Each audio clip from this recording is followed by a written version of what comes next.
everyone, and welcome back to my channel, and welcome back to our playthrough of the Ultimate Decades Challenge. It has been quite a while since I've been able to play, so I am super excited for today. I've been really busy at work recently, and then I was traveling a bit, and then the past week or so I've been pretty sick, so I'm excited to play today and to catch up with you guys. I've been thinking a lot about this series in the meantime, so you might notice some things that are going to be slightly different going forward, but mostly we're going to be doing kind of the same things. Let's jump into it. It is the year 1329, but I actually forgot to roll for little Hugo Vic for his infant roll, so we're going to start with that today.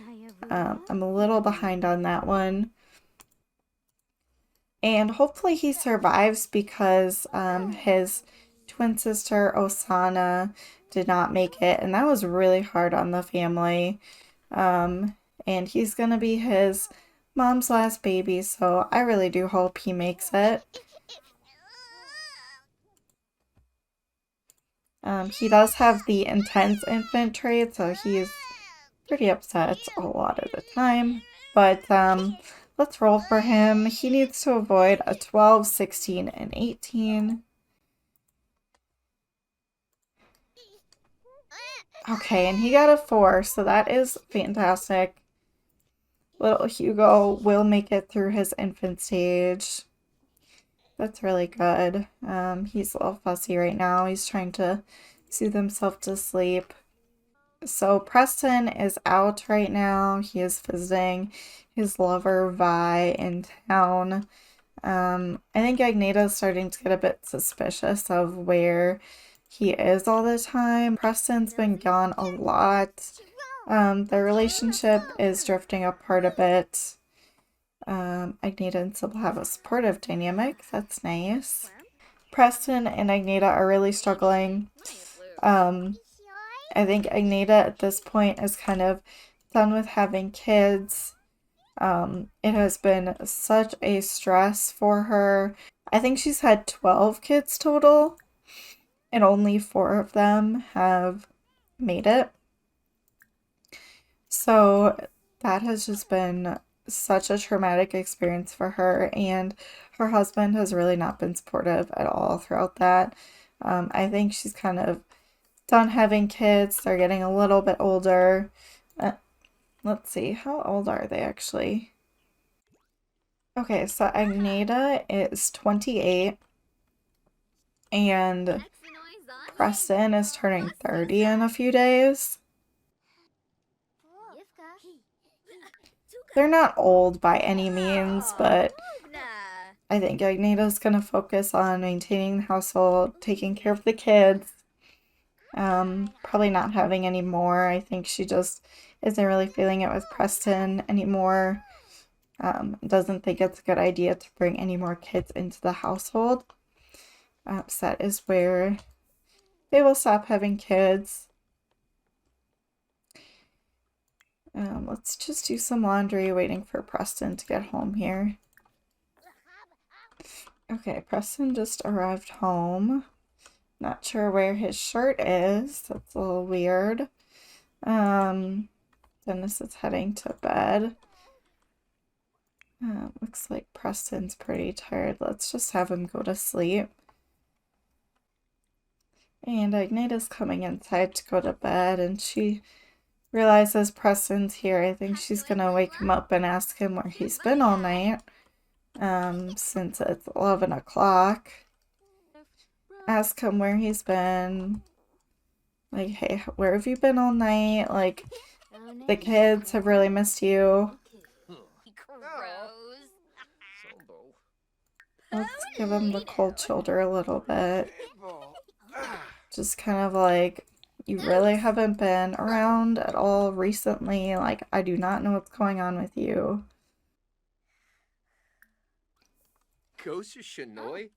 He's gonna brush her off a little bit, kind of like, you know, it's none of your business where I've been. Like, I am a man, I can go wherever I need to go. He's walking away and she's just singing. She's gonna ask him if he, like, kind of not directly asking him, but at least insinuating, like, have you been spending time with someone else? Like, I've seen maybe a girl or two around town. And he says, darling, you're worrying over nothing. I'm just friends with the women in town. Wow. She's now yelling at him. Okay, the babies are crying. She's gonna go take care of Hugo here. Let's check on Hugo. Like he's hungry. Preston's gonna go to sleep. Alright, Hugo baby. Let's get you fed. Have some snuggles with mom.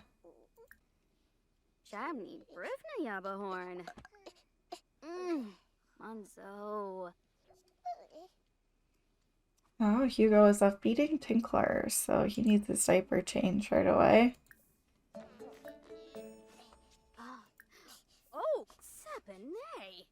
Oh, and he had a blowout too. Well, 2-for-1 deal on the diaper change. And mom's gonna need a bath. Hugo, are you gonna need a bath too? It looks like you are. Give you a bath first.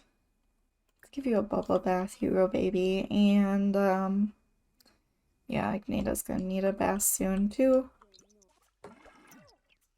Alright, everyone's clean from that ordeal. So let's head on back to the Hawthorns. The Hawthorns are going about their daily chores today. It looks like Mari is pregnant. She's in her 2nd trimester.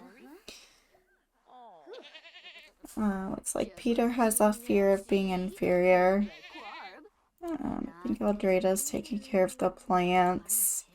Richard's going fishing.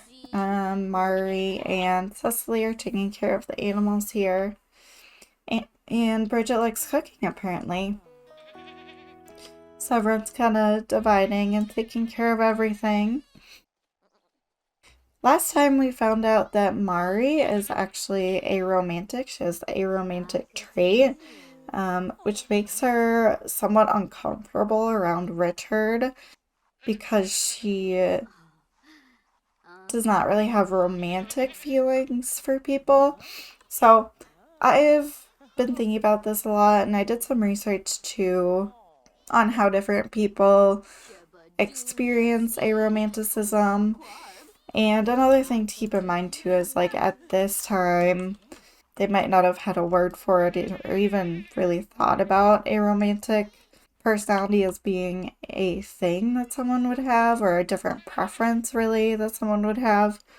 So the way I see it is Mari just kind of isn't a romantic person. Like, she and Richard, I'm hoping they can have a good partnership in their marriage, but she might not be able to love him romantically or be in love with him in that sense, which I think is okay. Not every marriage, and especially in medieval times, marriages were often about the partnership and raising a family, and people didn't always marry for love. And I feel like Richard has definitely been pursuing Mari a lot more than she was pursuing him. I mean, she likes him and they get along well, but I don't think she ever had a romantic ideal that she would need to marry someone she loves or anything like that. It's just not something that has been super important to her, but she definitely wants kids. Like, her aspiration in life is to be a super parent, so I'm sure she's really excited to have this baby. Richard has been good to her, and she is attracted to him as well. Yeah, so she finds him extremely attractive.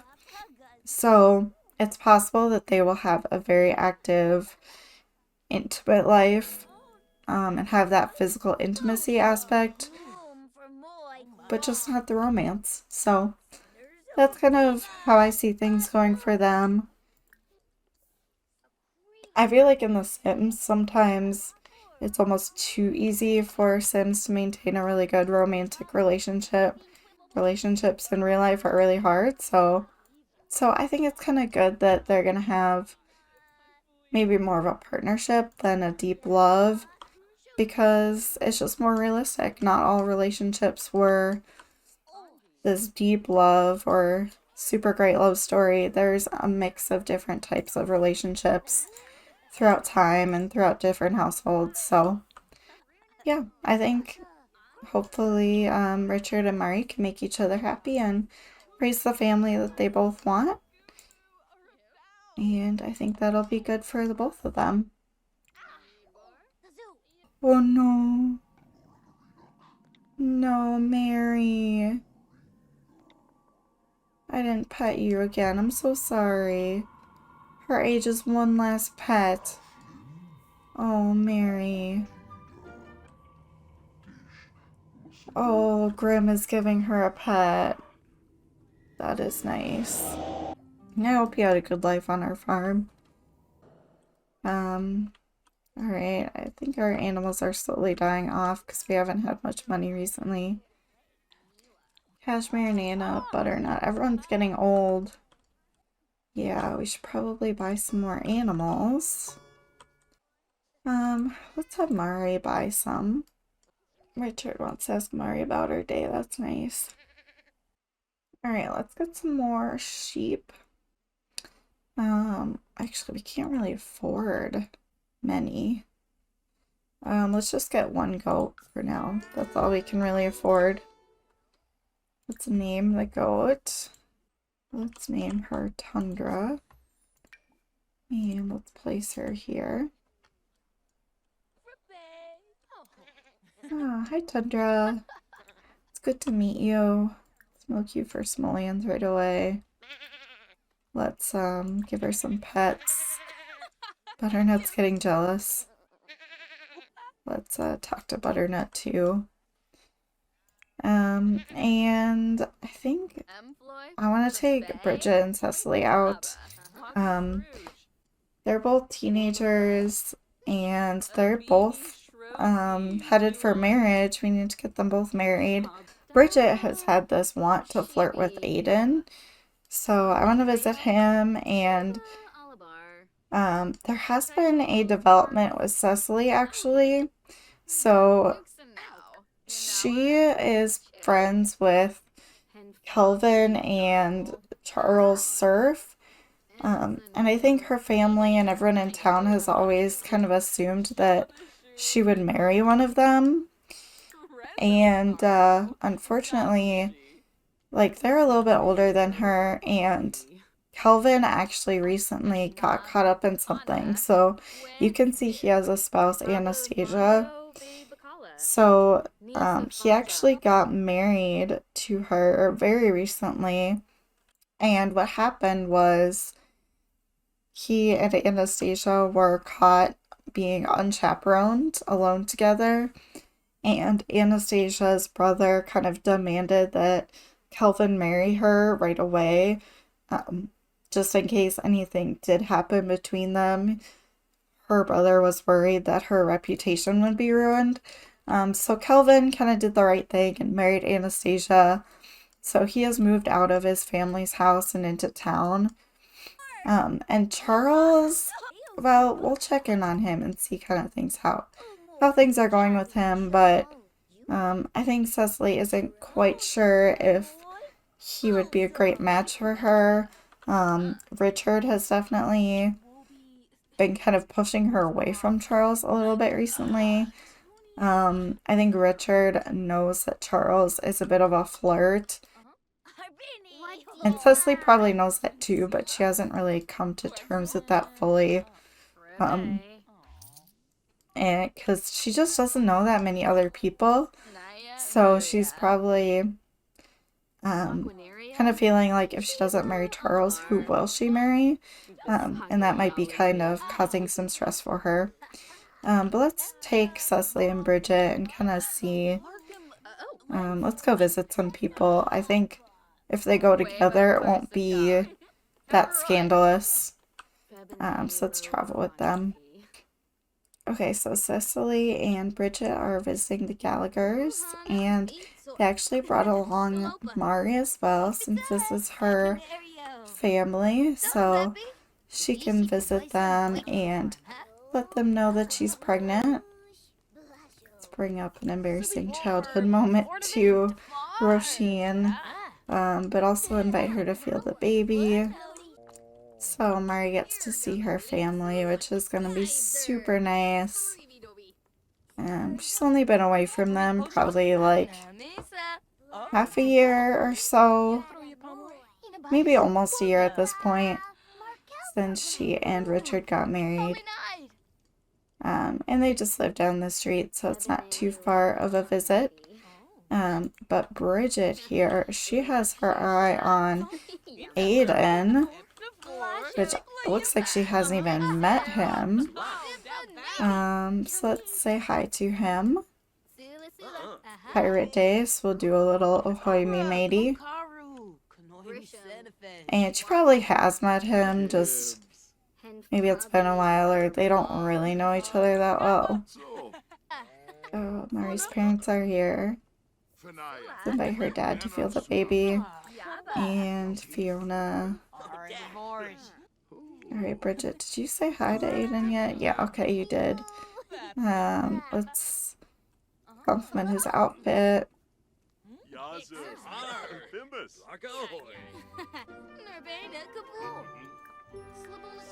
Compliment his house. Talk about the kingdom.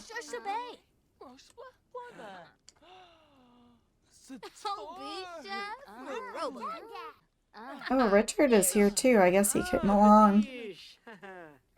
Probably accompanying his wife. He didn't want her to go alone. Let's say hi to Aiden as well, since Brigit is showing an interest. Cecily's just kind of hanging out. She's here to be supportive.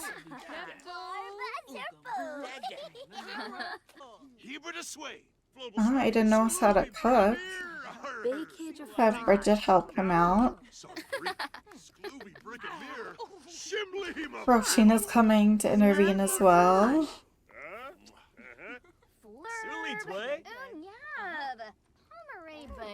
Okay, well I think that's a pretty decent visit. Let's visit another family next.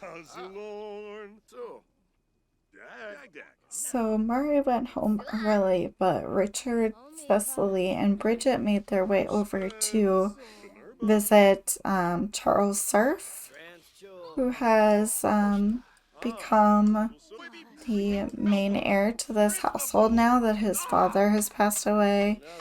His mother Ada is still here living with him, but Charles is kind of the next generation.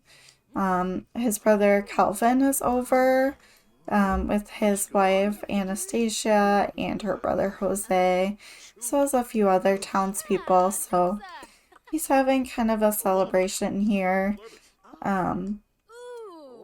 getting some socialization in, since he doesn't have that many people around, since a lot of his family have either died or moved out. So the Hawthorns are welcome here. They're gonna hang out for a bit. Charles is just gonna talk to everyone. Oh, it looks like Anastasia has some fame.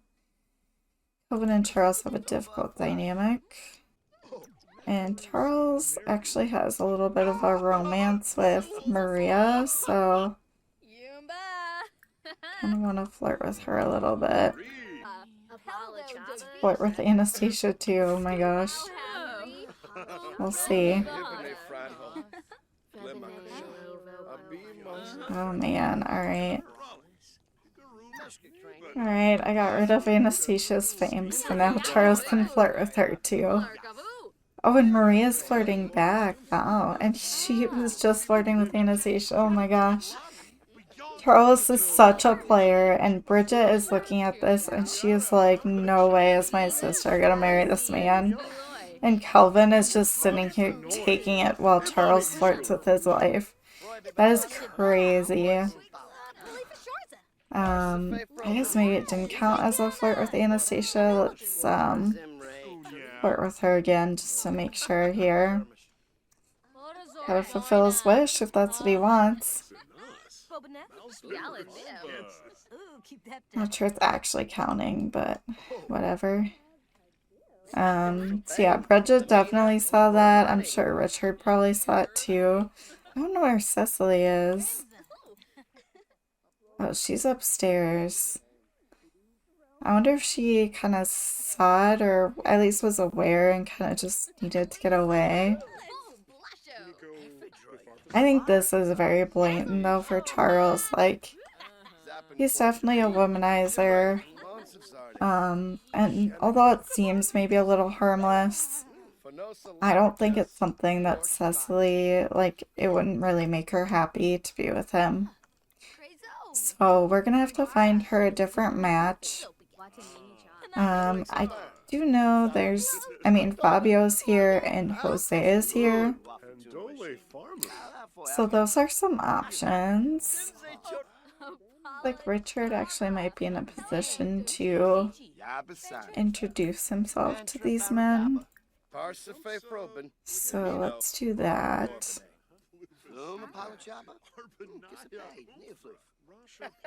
Since he definitely wants what's best for Cecily, but he's probably not sure what that is right now.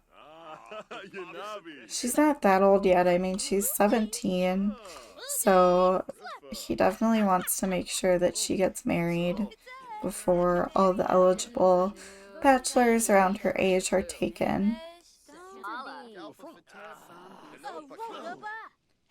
Cecily's feeling playful. She wants to be friendly with Maria.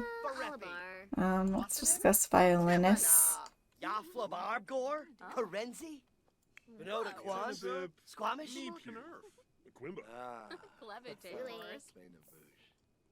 So we're just gonna take this opportunity to meet some people. Which is always nice. Meet some new villagers. Make some new friendship opportunities. I forgot Cecily has the observant trait, so it looks like Fabio is jealous, hot-headed, and active. Let's see what Jose has. Did she meet him yet? Wait, what's going on with Fabio? Oh my gosh. Oh my gosh. You guys. Okay, we knew Richard was bisexual. But this is a first for him for sure. Oh my gosh. Okay, so he is, getting intimate with Fabio upstairs. So maybe Fabio isn't going to be a good match. Oh my gosh, Brigit, is she gonna catch them? I don't know what Brigit's doing. I don't know what Cecily's doing either. This is gonna be really obvious though if they come out together. Okay, Richard came out and Fabio. Oh my gosh, they totally saw that. Richard and Cecily totally know what just happened in there. They are pretending to mind their own business, but they know. They know that their brother just had sex with a man. I do not know what they would think about that, but that is got to be shocking. Oh my gosh. Yeah, that just happened with Richard. Looks like he's gonna go talk to Cecily and Brigit. Yeah, let's talk to Cecily and be like, hey, you know, I know that looked a little weird, but it's not what you think it is, and just, you know, let's forget this ever happened, basically. And he's gonna say the same thing to Brigit too, like, let's kind of joke around, like, that was kind of funny, right? Like, haha, what a funny coincidence what you just witnessed. And it is very late, so maybe it's time for them to go home anyway. I think I'm gonna leave this episode here. That was not what I expected to happen at all. So yeah, Fabio, probably not a great option. So Cecily, it just keeps running out of options. Things are not looking great for her, but we do need someone for her to marry. So if you guys have any sims or any suggestions of how we can find a match for her, let me know. And I will see you next time. Thank you so much for watching this episode. And give it a like if you enjoyed it. And next episode is going to be a little bit of a big one in terms of birthdays. So I will see you then.